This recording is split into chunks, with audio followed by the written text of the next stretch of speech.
我話俾你聽啊，以後想食椒鹽大蝦唔使再去飯店啦。學識我呢個做法，喺屋企都可以做出飯店大廚嘅味道。我哋先嚟處理一下大蝦，用鉸剪剪開個蝦頭，再好似我咁輕輕一壓，蝦絲好容易就取出嚟。好似呢啲大細嘅蝦，我哋呢邊要22蚊一斤，唔知道你哋嗰邊要幾錢呢？我哋將蝦線全部處理好之後，加適量嘅鹽，倒入清水將佢沖洗乾淨。我每日都會認真咁分享做菜嘅小技巧，可唔可以俾麥廚一個小紅心支持一下呢？唔該晒大家。跟住我哋喺蝦背劃上一刀，咁樣可以令大蝦更容易入味。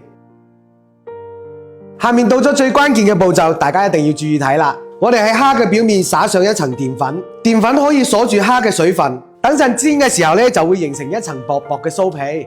然後起鑊熱油，將油溫升至7成熱，再將處理好嘅大蝦倒入鑊入邊。高溫可以令大蝦好快變酥脆，開大火炒個幾分鐘。我哋呢一步呢，就唔用油炸啦，用煎嘅方法都好好食，仲唔上火添。我哋將大蝦煎至中間熟透，表面金黃酥脆就可以滗出嚟啦。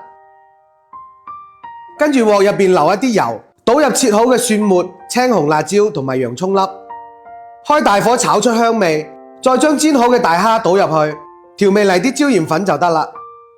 最後開大火翻炒7-8下，等每隻蝦都均勻咁裹上椒鹽粉。出鑊前我哋再撒上一啲蔥花，咁樣一盤香噴噴嘅蒜香椒鹽蝦就做好啦。連蝦殼都係酥酥脆脆嘅，好食到根本停唔落嚟。關注麥廚，喐一喐手，每日都係家嘅味道。